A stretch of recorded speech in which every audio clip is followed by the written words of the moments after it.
الحمدللہ رب العالمین والصلاۃ والسلام علی سید الانبیاء والمرسلین۔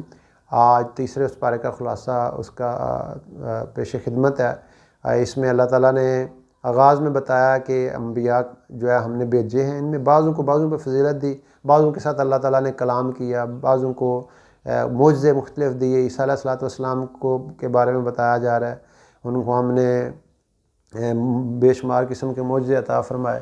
تو یہ اللہ تعالیٰ کی قدرت ہے۔ پھر آگے فرمایا کہ اے ایمان والا اللہ کی راہوں میں خرچ کیا کرو۔ ایک دن آنے والا قیامت کا دن، اس میں کوئی سودا بازی نہیں ہوگی، کوئی لین دین نہیں ہوگا۔ تو اس سے پہلے آپ کے پاس وقت ہے، آپ اس کو یوٹیلائز کریں، اپنی صلاحیتوں کو اللہ کی راہوں میں خرچ کریں۔ پھر یہ آگے آیت الکرسی ہے، اللہ کے خزانوں میں سے یہ بہت بڑی دولت دی گئی ہے حفاظت کے لیے۔ رات کو سونے سے پہلے اس کا پڑھنا بڑا حفاظت کے لیے ہے۔ اللہ لا الہ الا هو الحی القیوم۔ یہ پھر ہر نماز سے پہلے حدیث میں آتا ہے کہ جو بندہ ہر نماز کے فرض نماز کے بعد اس کو پڑھتا ہے تو اس کی اور جنت کے درمیان صرف موت آئل ہے، جو ہی موت آئے گی سیدھا جنت میں۔ تو یہ بہت بڑی آیت ہے، اللہ کے خزانوں سے ہمیں دی گئی ہے۔ پھر فرمایا کہ دین میں کوئی زبردستی نہیں ہے، آپ آپشن ہے۔ یہ انبیاء علیہ الصلوۃ والسلام کو اللہ نے بھیجا، انہوں نے دعوت دی، بات جنہوں نے مان لی، ورنہ اللہ چاہتا ڈنڈا بھی فرشتہ ساتھ تو اس کے ہاتھ میں ڈنڈا تھا، بنو پڑھو کلمہ نہیں تو توڑ پان دینی، لیکن ایسا نہیں ہے۔ دعوت دے دی گئی، قرآن پیش کر دیا، جس کو پسند تھا اس نے قبول کر لیا۔ تو یہاں پہ بتایا جا رہا ہے اللہ پاک کی ذات ایسی ذات ہے جو اپنے آپ کو اندھیروں سے چانن میں روشنی میں لے کے آتا ہے۔ یہ اللہ کی قدرت ہے۔ اور بعض لوگ ایسے ہیں، ان کی بدقسمتی ہوتی ہے، وہ اندھیروں سے دوبارہ روشنی سے دوبارہ اندھیرے میں چلے جاتے ہیں۔ تو وہی لوگ نقصان والے ہیں۔ پھر آگے ابراہیم علیہ الصلوۃ والسلام کا واقعہ بتایا جا رہا ہے کہ ابراہیم علیہ السلام نے جب نمرود کو دعوت دی، ان کا اللہ وہ ہے جو زندہ کرتا ہے مارتا ہے۔ ان کا یہ تو میں بھی کر سکتا، راہ لگ دنوں جو ہے انہوں پھیلا دیتا، اور جو پھانسی پہ لگنے والا تو اس کو چھٹی دے دی۔ کہا یہ تو میں بھی کر سکتا۔ ان کا اچھا، پھر میرا رب وہ ہے جو سورج کو مشرق سے نکالتا ہے، تو پھر کاٹ مغرب تو۔ اب وہ بیچارہ پریشان، اس نے کہا یہ تھے۔ تو اللہ تعالیٰ ظالموں کو ہدایت نہیں دیتا۔ اور پھر عزیر علیہ السلام کا واقعہ، ایک جا رہے تھے، ایک بستی دیکھی کہ وہ تو بے گورو کفن پڑے، ان کہا یا اللہ کیسے ان کو زندہ کرے گا تو 100 سال تک ان کو نیند دے دی۔ پھر دوبارہ اٹھایا، کہا کتنی دیر سوئے رہے؟ کہا یا اللہ تھوڑی دیر۔ کہا وہ دیکھو اپنا گدھا، اس کا نام و نشان مٹ چکا ہے، کھانا تمہارا بالکل تازہ ہے۔ تو یہ اللہ کی قدرت ہے۔ ان کے سامنے گدھا زندہ ہو گیا، ان کہ ہم ایسے ہی زندہ کریں گے۔ ابراہیم علیہ الصلوۃ والسلام کا واقعہ بیان کیا، انہوں نے جب کویسچن کیا اللہ کیسے زندہ کرے گا؟ کہ 4 پرندے لو، مانوس کرو، ان کا قیمہ کرو، پھینک دو، پھر ان کو بلاؤ۔ تو جب وہ سارا کچھ کیا، بلایا، تو دوڑتے ہوئے آ گئے، تو کہنے لگے اعلم ان اللہ علی کل شیء قدیر، کہ میں جان گیا کہ اللہ ہر چیز پہ قدرت رکھتا ہے، اور وہ ہر چیز پہ وہ عزیز ہے، حکیم ہے۔ اور پھر آگے اللہ کی راہوں میں اللہ کی راہوں میں خرچ کرنے کے حوالے سے بتایا گیا کہ وہ 700 گنا اللہ اس کا اجر دیتے ہیں۔ اور پھر بتایا جا رہا ہے کہ اللہ کی راہ میں تم شکر دیتے ہو تو اس کا وہ دین نہ چڑھو لوگ، پھر دے کے اے نہ کہ میں تیرے سے بڑی نیکی کی ہے۔ یعنی یہ جو بول ہے یہ اللہ کو پسند نہیں ہے، بلکہ اللہ کی رضا کے لیے اچھا بول وہ اس پیسے سے بھی بہتر ہے۔ جو آپ پیسہ دے کے اگر کسی کا دل دکھاتے ہیں، یہ اللہ کو پسند نہیں ہے۔ اور فرمایا کہ دکھاوا کر کے اپنے صدقات کو، خیرات کو ضائع نہ کرے۔ یہ ایسے ہی ہے جیسے مٹی پڑی ہوتی ہے پتھر پہ اور بارش ہوتی ہے اور وہ ضائع ہو جاتی ہے۔ یہ ایسے ہی جو اللہ کی راہوں میں خرچ کرتا ہے لیکن دکھاوے کے لیے وہ ضائع کر دیا جاتا ہے۔ اور جو اللہ کی راہوں میں خرچ کرتے ہیں اللہ کی رضا کے لیے، اللہ پاک ان کو بہت کچھ عطا فرماتے ہیں۔ اور پھر فرمایا کہ ایک ایسا بندہ جس نے بڑھاپے میں پہنچ گیا، اس کی اولاد ہے، باغ ہیں، اب وہ سارے کے سارے بچے بھی چھوٹے ہیں، باغ ضائع ہو جاتا ہے۔ یعنی بندے کو جب زندگی کے آخری حصے میں اگر وہ ایسا عمل کر بیٹھتا ہے، نیکی شروع میں کی اس نے اور اینڈ پہ کوئی اس نے برائی کر لی، تو گویا کہ وہ اس کا وہ باغ سارے کے سارا اجڑ گیا۔ جس وقت اس کو ضرورت تھی یعنی اولاد کی اور باغ کی، اب وہ اس سے فائدہ نہیں اٹھا رہا۔ یعنی آخر میں تو ظاہر ہے نیکیوں کی ضرورت ہوتی ہے۔ اور پھر فرمایا کہ میں نے جو تمہیں دیا ہے وہ اللہ کی راہوں میں خرچ کرو، اللہ کی راہوں میں خرچ کرنا ہی تمہارے لیے فائدہ مند ہے۔ اور شیطان بندے کو ڈراتا ہے، تو خرچ کریں تے غریب ہو جاتا، بھکھا ہو جاتا، تیرے کنی کھ نہیں رہنا۔ تو یہ بتایا جا رہا ہے کہ وہ تمہیں فقر سے ڈراتا ہے، غربت سے ڈراتا ہے، فحاشی کی طرف لے کے جانا چاہتا ہے۔ اللہ تمہیں مغفرت کا اور اپنے فضل کا وعدہ کرتا ہے۔ اور پھر فرمایا کہ یہ دین کی سمجھ ملنا یہ بہت بڑی دولت ہے۔ یہ ہر ایک کو نہیں ملتی، اللہ جس پہ اپنا خاص فضل کرتے ہیں اس کو یہ دین کی سمجھ عطا فرماتے ہیں۔ اور میں جو میری راہوں میں خرچ کرو گے میں جانتا ہوں۔ اور پھر فرمایا کہ ایسے لوگ جو خاص طور پہ مساکین ہوتے ہیں، غریب ہوتے ہیں، لیکن وہ سفید پوش ہوتے ہیں، آپ ہاتھ آگے کسی کے آگے نہیں پھیلاتے، ان کو ڈھونڈو، ان کو وہ تمہارے صدقات کے اور زکوٰۃ کے حقدار ہیں۔ اور جو تم اللہ کی راہوں میں خرچ کرو گے نا، اللہ پاک جانتے ہیں کہ کس کے لیے خرچ کر رہے ہو۔ اور پھر اور فضیلت بتائی کہ جو میری راہوں میں دن اور رات خرچ کرتے ہیں، خفیہ اور اعلانیہ خرچ کرتے ہیں، ان کے لیے بہت بڑا اجر ہے۔ اور پھر سود کے بارے میں بتایا کہ بہت بڑا جرم ہے، یہ سود کو اللہ کم کرتے ہیں اور زکوٰۃ کو بڑھاتے ہیں۔ آپ دیکھ رہے ہیں اس دنیا میں ہمیشہ وقتی طور پہ نظر آتا ہے سود چڑھ جاتا ہے، لیکن ایک دم وہ فلاپ ہو جاتی ہے ہر چیز۔ تو یہ اللہ تعالیٰ دکھاتے ہیں کہ میرا حکم حق ہے، میرا حکم حق ہے، وہ پکا ہوگا، وہ کبھی یہ نہیں ہو سکتا کہ وہ غلط ہو۔ اور پھر فرمایا کہ جو لوگ ایمان لایا، مال صالح کرتے رہے، نمازوں کو قائم کی، زکوٰۃ ادا کی، یہی جو ہے نا یہ اللہ کے ہاں سے اجر پائیں گے۔ فرمایا کہ اے ایمان والو سود کو ٹوٹلی چھوڑ دو، اور جس نے نہ چھوڑا پھر میرا اس سے لانا جنگ ہے۔ یعنی براہ راست اللہ کہہ رہے ہیں میرا اس سے لانا جنگ ہے۔ جو سود کا ایک درہم وہ پتہ نہیں کتنی دفعہ اپنے ماں کے ساتھ گویا زنا کرنے کے برابر ہے۔ اتنا بڑا جرم ہے کہ اس سے معاشرے کے اندر وہ جو ہے نا وہ افلاس آتی ہے، غربت آتی ہے، تنگی آتی ہے۔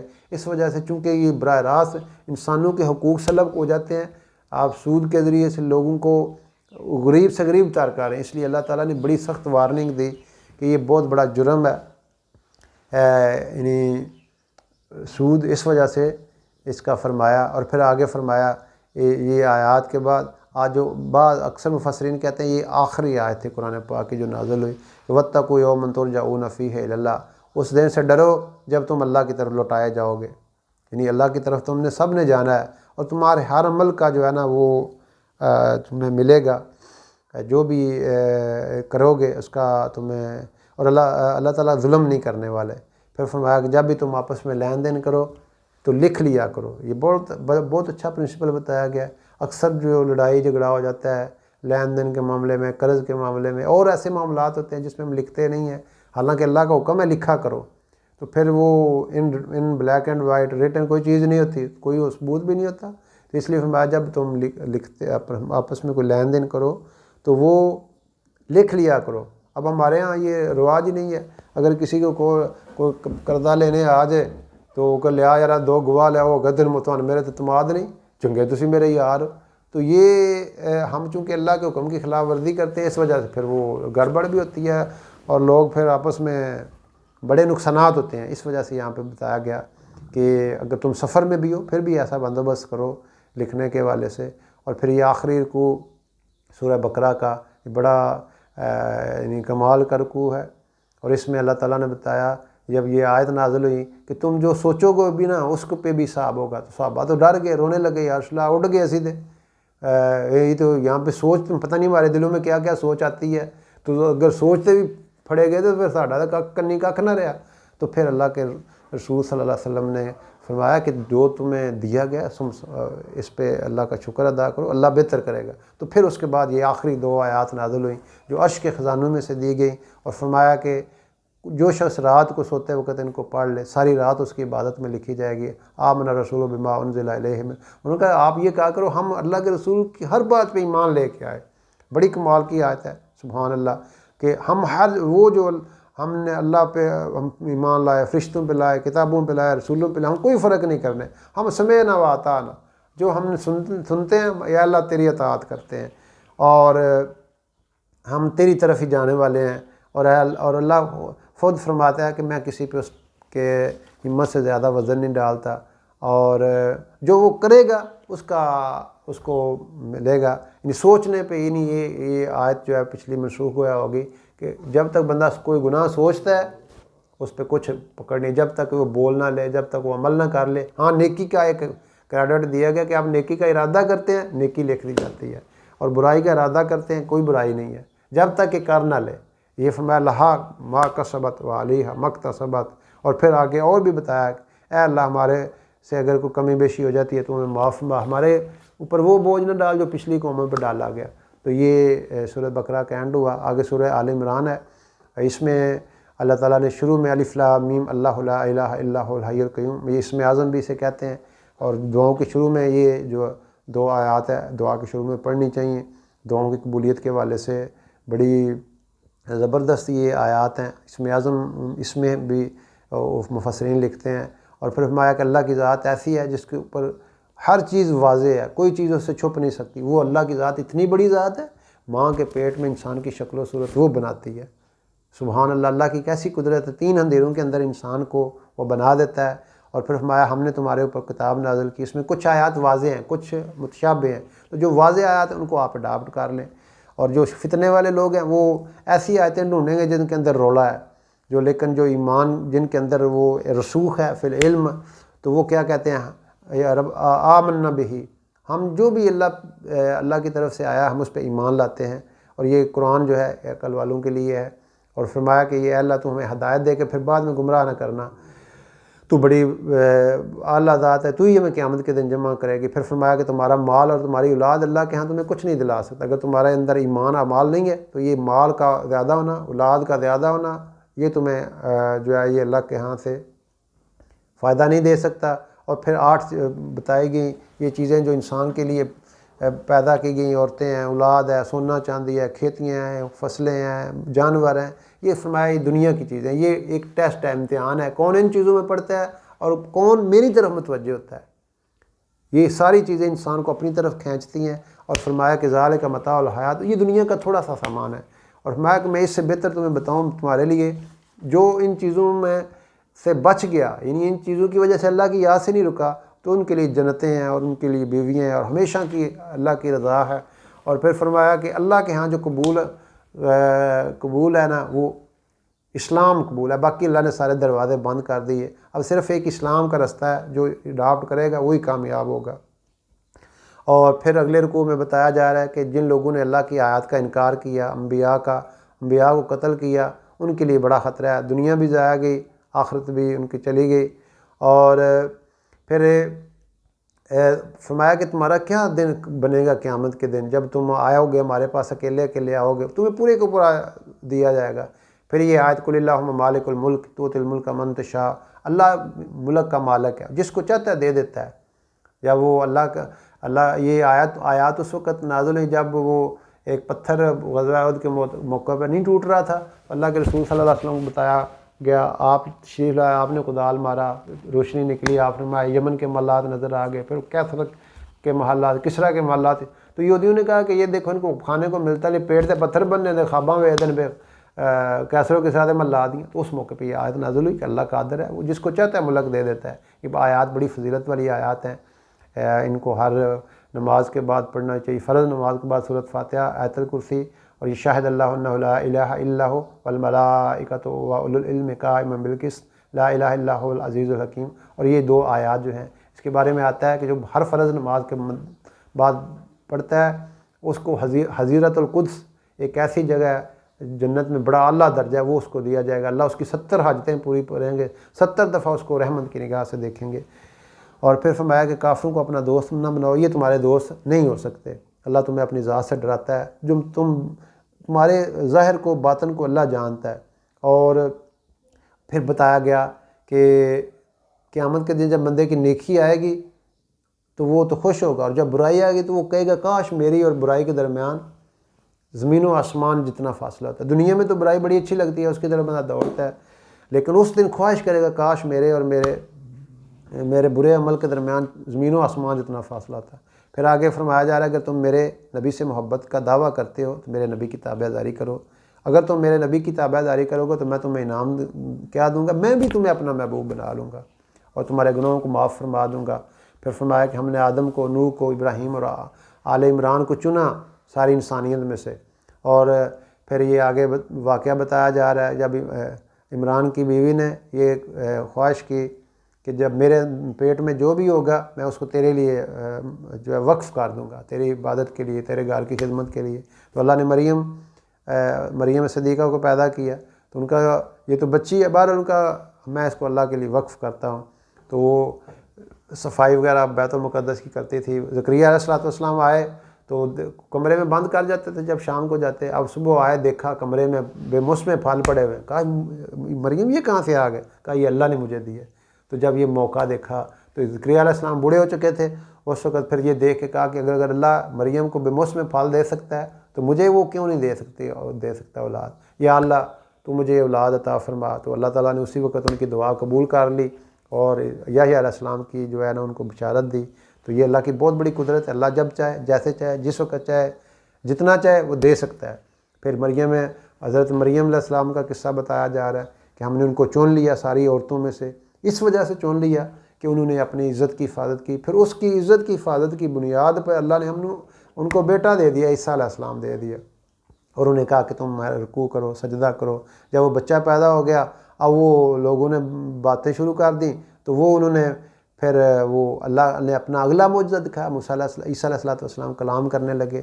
ماں کے پیٹ سے نکلتے ہی وہ انہوں نے انی عبداللہ وہ یکلم الناس فی المہد وکہلا ومن الصالحین. تو یہ اللہ تعالیٰ نے اپنی قدرت بتائی. پھر اللہ نے ان کو معجزے, عیسیٰ علیہ السلام کو مزید معجزے دیے. پرندے ہاتھوں سے بناتے, وہ ان کو پھونک مارتے اور پرندہ بڑھ جاتا. اور وہ جو معذور ہوتے تھے ان پہ اپنا ہاتھ پھیرتے. یہ اللہ کے حکم سے سارا کچھ ہوتا تھا. یہ اللہ اپنی قدرتیں دکھاتے ہیں. بعض دفعہ یہ ہوتا ہے کہ اس میں جو معجزہ دکھا رہا ہے لوگ اس کے قائل ہو جاتے ہیں, حالانکہ یہ جو معجزہ ہوتا ہے یہ براہ راست اللہ کی قدرت کا اظہار ہوتا ہے. وہ اللہ کی طرف متوجہ ہونا چاہیے, لیکن ہم عموماً یہ دیکھتے ہیں کہ وہ لوگ بجائے اللہ کی قدرت کے وہ مخلوق کے پیچھے چال پڑتے ہیں. تو پھر یہ اللہ تعالیٰ نے فرمایا ان فی ذالک لآیۃ لکم ان کنتم مؤمنین, یہ تمہارے لیے نشانی ہے.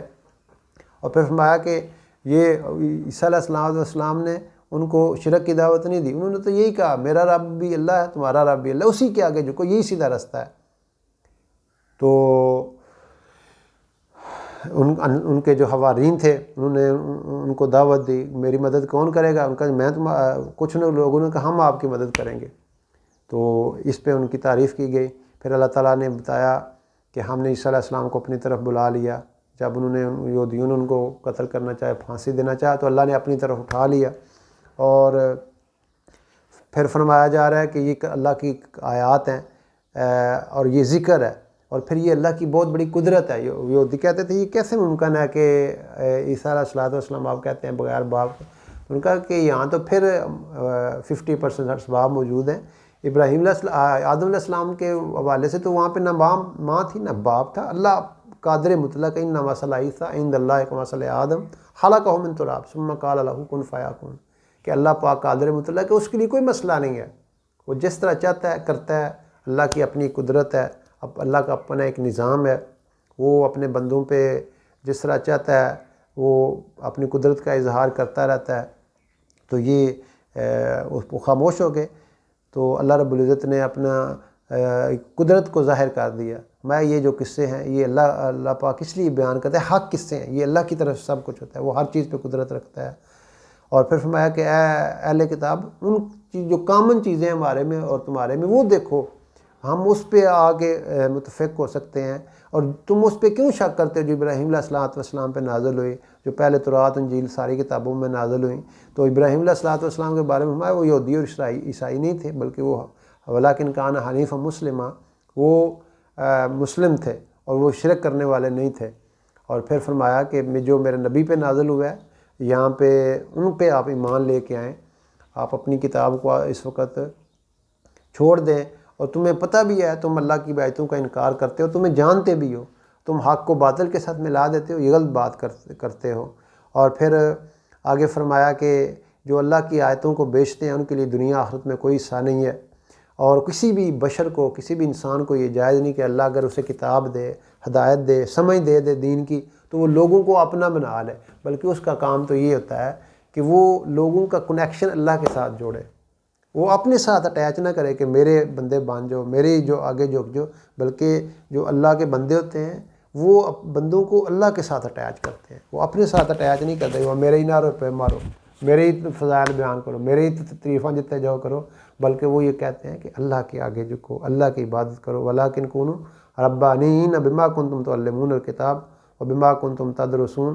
تو یہ اللہ تعالیٰ نے بتا دیا کہ میرے بندوں کی یہ کوالٹی ہے, وہ میرے بندوں کو میرے ساتھ اٹیچ کرتے ہیں. پھر اللہ کے حبیب علیہ الصلوۃ والسلام کی شان میں یہ بڑی زبردست آیت ہے کہ اللہ نے سارے انبیاء سے یہ وعدہ لیا تھا کہ اگر آپ کے ہوتے ہوئے آخری نبی تشریف لے آئیں تو پھر تم نے اپنی بات نہیں ماننی، بلکہ اپنی بات چھوڑ کے میرے نبی کی تابع داری کرنی ہے اور ان پہ ایمان لینا ہے، اور ان کی وَلَا تَنْصُرُنَّهُ، ان کی مدد کرنی ہے، ان کی نصرت کرنی ہے، ان کے ساتھ تعاون کرنا ہے۔ تو یہ اللہ تعالیٰ نے سارے انبیاء سے اقرار لیا، اور یہ اللہ تعالیٰ نے عیسیٰ علیہ الصلوۃ والسلام کو یہ سعادت بخشی، ان کو اٹھا لیا گیا جیسے پیچھے رکوع میں آیا۔ پھر یہ آخر وقت میں جب امام مہدی کے زمانے میں تشریف لائیں گے اور امام مہدی کے پیچھے نماز پڑھیں گے، اور ان کے ساتھ مل کے جو ہے نا وہ دجال کا وہ جو ہے نا وہ کریں گے سارا معاملہ۔ اور پھر فرمایا کہ یہ جو اسلام ہے، اسلام ہی کامیابی کا واحد ذریعہ ہے، اس کے علاوہ جتنے وَمَن یَبْتَغِ غَیرَ الْإِسْلَامِ دِینًا فَلَن يُقْبَلَ مِنْهُ، اسلام کے علاوہ سارے مذاہب دین ختم کر دیے گئے، اب ایک اسلام ہے جس کو فالو کریں گے تو ہم کامیابی ہے، اس کے علاوہ کامیابی نہیں ہے۔ اور فرمایا کہ جو لوگ، یہ آخری آیات ہیں، کہ جو لوگ ایمان کے بغیر دنیا سے چلے جاتے ہیں، کفر کی حالت میں چلے جاتے ہیں، یہ فرمایا کہ وہ زمین کے بقدر سونا بھی اگر لے آتے ہیں نا اللہ کے پاس، تو اللہ پاک ان کی جو ہے نا وہ قبول نہیں کریں گے، اور وہ ان کے لیے بچت نہیں ہے۔ حالانکہ یہ ممکن نہیں ہے، قیامت کے دن کہاں سے وہ سونا لائیں گے؟ لیکن اللہ نے ایک ایکسٹرا آرڈینری بات بتا دی کہ یہ اگر کر بھی لیں کہ جتنی زمین ہے اتنا سونا اللہ کے سامنے لے، جناب سانوں معافی دے دیو، سانوں چھڑ دیو، اگر نہیں یہ تمہارا قبول نہیں ہوگا۔ یعنی اگر بندہ ایمان کے بغیر دنیا سے چلا گیا تو اس کے لیے بڑا خطرہ ہے۔ تو اس لیے سب سے بڑی بات ہے کہ کوشش کرتے رہے انسان ایسے اعمال کرے کہ اس کا خاتمہ ایمان پہ ہو۔ اس لیے فرمایا کہ اتقوا اللہ، اللہ سے ڈرو، اور مرنا تو مسلمان مرنا۔ تو یہ سب سے بڑی دعا ہے، ہر نماز کے بعد، ہر نیک عمل کے بعد یہ دعا مانگی جائے، اے اللہ ہمارا خاتمہ ایمان پہ کر۔ اور کوئی ایسا عمل نہ کرے جس کی نوست کی وجہ سے وہ آخر میں ایمان ہی سلب ہو جائے۔ بعض دفعہ یہ ہوتا ہے کہ بندہ ایسے عمل کرتا ہے کہ وہ موت کے وقت اس کو کلمہ ہی نصیب نہیں ہوتا۔ وہ ایک بندہ کم تولتا تھا، تو انہوں نے کہا کلمہ پڑھو، تو وہ کہتا ہے جب وہ تھوڑا ہو شاید ان کا کہ وہ جو کنڈا تھا نا، وہ جو ترکڑی ہوتی ہے اس کا وہ کانٹا، اب تو وہ ڈیجیٹل آ گئے، پہلے زمانے میں کانٹا ہوتا تھا جو بالکل سیدھا ہوتا تھا، تو پھر وہ بیلنس ہو جاتا تھا۔ تو وہ کہتا ہے کنڈا، وہ جو ہے نا ترکڑی کا کنڈا اتنے آ چپ گیا، میں کلمہ پڑھنا چاہنا نہیں پڑھ سکتا۔ تو یہ اس کی ایک عمل کی وجہ سے وہ گویا کہ اس کے لیے ڈینجرس معاملہ بن گیا۔ تو اس لیے یہ دعا کرنی چاہیے کہ اللہ رب العزت ہمیں ایمان کے ساتھ دنیا سے لے کے جائے۔